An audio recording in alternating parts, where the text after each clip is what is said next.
तो इस वीडियो में आपका स्वागत है दोस्तों। ये वीडियो आपकी सीआरआर और डीआरआर के ऊपर बन रही है, जिसमें तकरीबन 6-7 पॉइंट मैंने लिखे हैं, बेसिस लिखे हैं, जिसके थ्रू मैं आपको समझाने वाला हूँ कि सीआरआर और डीआरआर क्या होता है। मैंने जानबूझकर इसमें परसेंटेज वाला कॉन्सेप्ट नहीं रखा ताकि आपको 10% 25% जो कॉन्सेप्ट होता है डीआरआर के अंदर वो आपको याद रखने की जरूरत नहीं पड़ेगी। ठीक है ना। सिंपल सिंपल सी भाषा में मैंने थोड़ी बहुत पॉइंट्स रखे हुए हैं जिनको मैं आपको समझा देता हूँ और आपको डिफरेंस भी काफी आसान लगेगा इससे। तो स्टार्ट करते हैं बच्चे।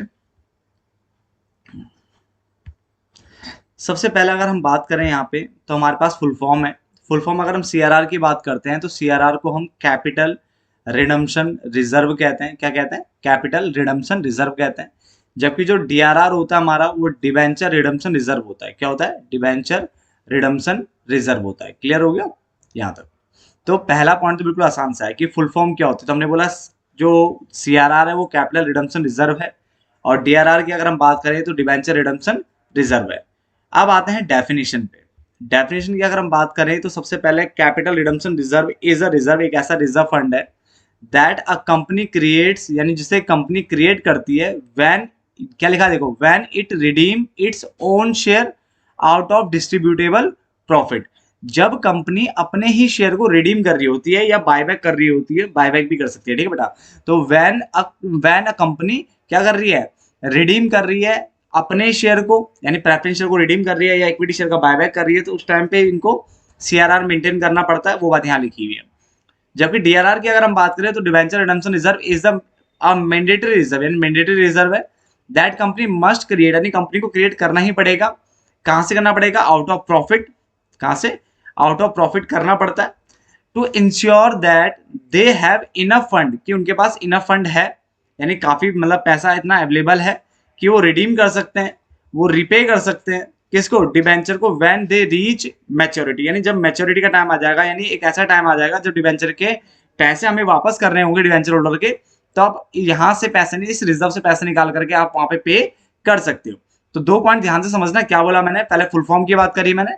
फुल फॉर्म में मैंने बताया सीआरआर होता है कैपिटल रिडम्पशन रिजर्व और डीआरआर होता है डिबेंचर रिडम्पशन रिजर्व होता है। क्या होता है? Debenture redemption reserve.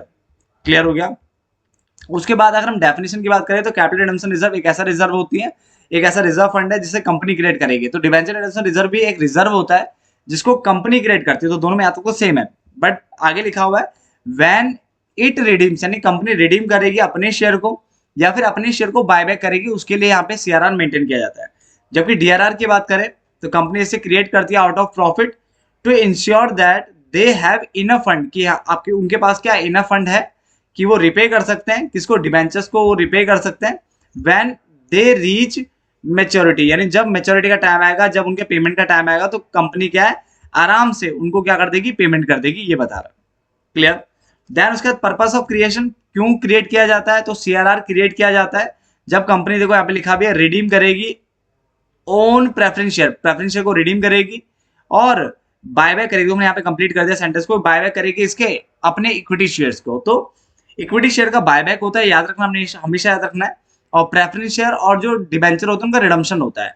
तो यहाँ पे लिखा है कि सीआरआर क्रिएट किया जाता है when company redeem its own preference share और buyback its own equity share. जबकि डिबेंचर इसलिए क्रिएट, डीआरआर इसलिए क्रिएट किया जाता है, डिबेंचर रिडम्पशन रिजर्व इसलिए क्रिएट किया जाता है ताकि रिडम्पशन किया जा सके। रिडम्पशन मतलब रिपेमेंट, यानी रिपे करना, पेमेंट करना, किसके? डिबेंचर की पेमेंट की जा सके। क्लियर? जैसा अगर आप मान लो कंपनी को 1 लाख रुपए देते हो तो भाई कंपनी भी तो आपको वापस करेगी ना। तो ऐसे ही डिबेंचर डिबेंचर की फॉर्म में कंपनी लोन लेती है तो कंपनी को वापस करना पड़ता है, नहीं रिडीम करना होता है, ठीक है ना, वापस पेमेंट करनी होती है। 3 पॉइंट समझ में आ गए। चौथा, यूज की अगर हम बात करें तो पहले वाला जो हमारा सीआरआर है, can only B use for, क्या लिखा हुआ है? इज शोइंग बोनस शेयर, यानी सीआरआर का यूज जो है वो बोनस शेयर को इशू करने के लिए किया जाता है। एंड आगे देखो क्या लिखा हुआ है, यहां पे लिखा हुआ कैन नॉट बी यूज, यानी इसको यूज नहीं कर सकते। किसके लिए? डिविडेंड के लिए और अदर पर्पस के लिए। इसका मतलब सीआरआर का जो यूज होगा वो सिर्फ बोनस शेयर को इशू करने के लिए होगा, बाकी किसी और चीज के लिए इसका यूज नहीं होगा। मतलब किस चीज के लिए? डिविडेंड के लिए नहीं होगा और अदर पर्पस के लिए भी नहीं होगा। जबकि अगर हम यहाँ पे डीआरआर की बात करें तो ये स्पेसिफिकली जो बनाया जाता है, ये किसके लिए बनाया जाता है? कि ताकि हम डिबेंचर को क्या कर सके? रिपे कर सके। तो स्पेसिफिकली डिबेंचर को रिपे करने के लिए इसको लाया जाता है। क्लियर हो गया?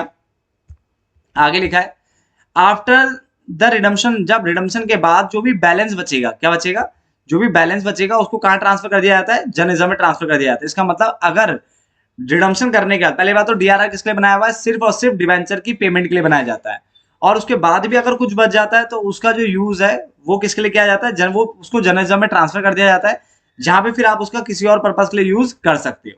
तो बेटा देखो, मैं हर वीडियो में, चाहे मैं आपके लिए व्हाइट बोर्ड पे वीडियो बनाऊं, चाहे मैं आपको लैपटॉप पे बनाऊं, बट आपके लिए बार बार रिपीट करता रहता हूं ताकि आपको वीडियो के अंदर ही चीजें याद हो जाए, अगर आपको ध्यान हो तो मैंने सबसे पहले सीआरआर बोला, सीआरआर को मैंने कैपिटल रिडम्पशन रिजर्व बोला, डीआरआर को डिबेंचर रिडम्पशन रिजर्व बोला, यहां तक किसी को कोई दिक्कत नहीं।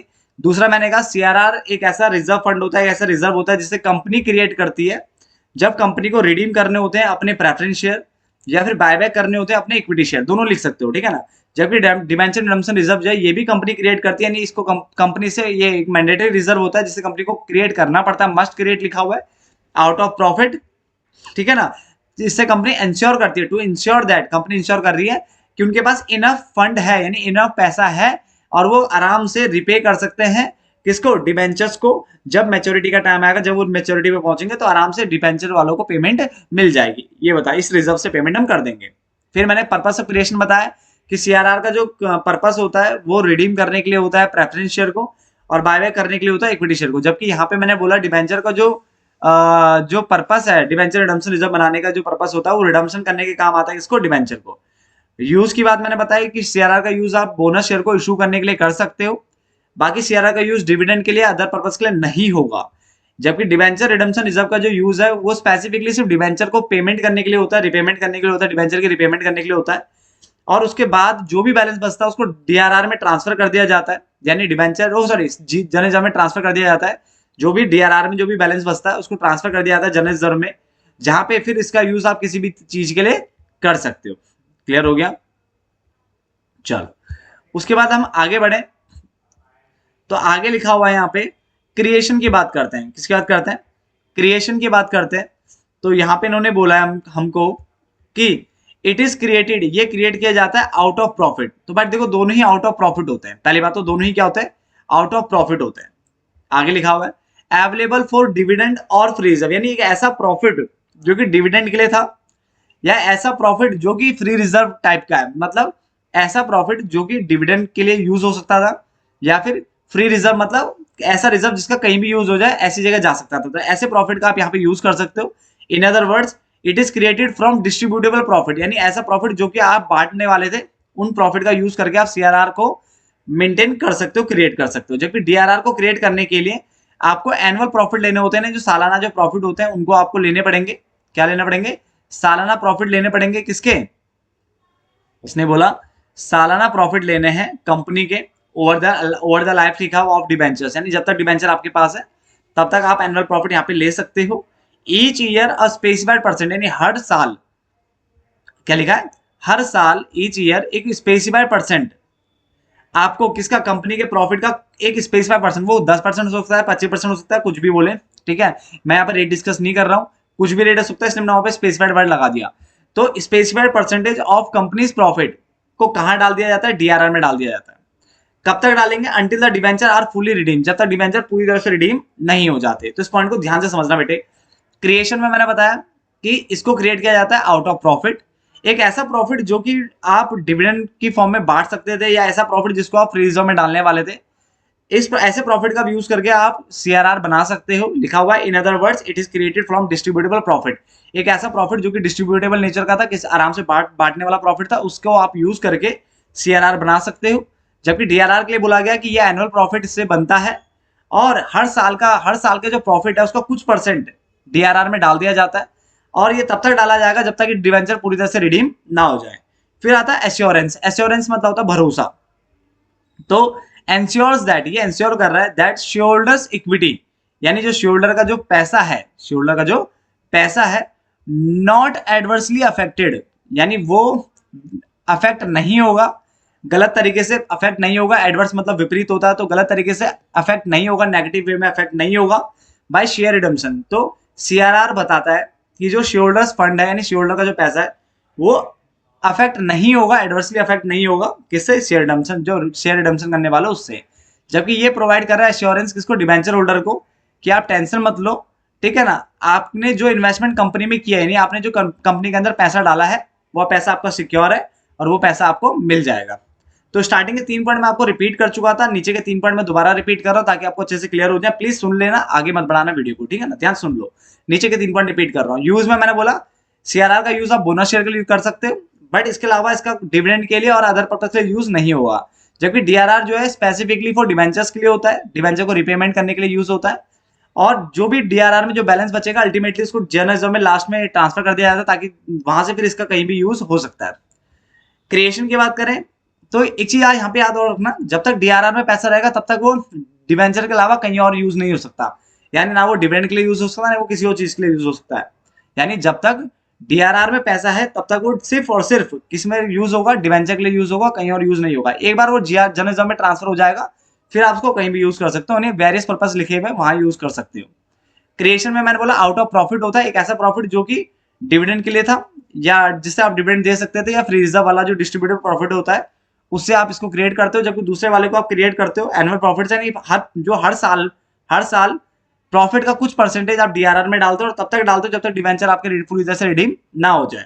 एश्योरेंस यानी भरोसे की बात करें तो ये इंश्योर कर रहा है शेयरहोल्डर्स के फंड को कि जो शेयरहोल्डर की जो इक्विटी है, शेयरहोल्डर का जो फंड है वो एडवर्सली अफेक्ट नहीं होगा, नेगेटिवली अफेक्ट नहीं होगा किससे, शेयर रिडम्पशन से। जबकि ये एश्योरेंस दे रहा है कि डिवेंचर होल्डर आपका पैसा सेफ है और आपको मैच्योरिटी पे पैसा मिल जाएगा।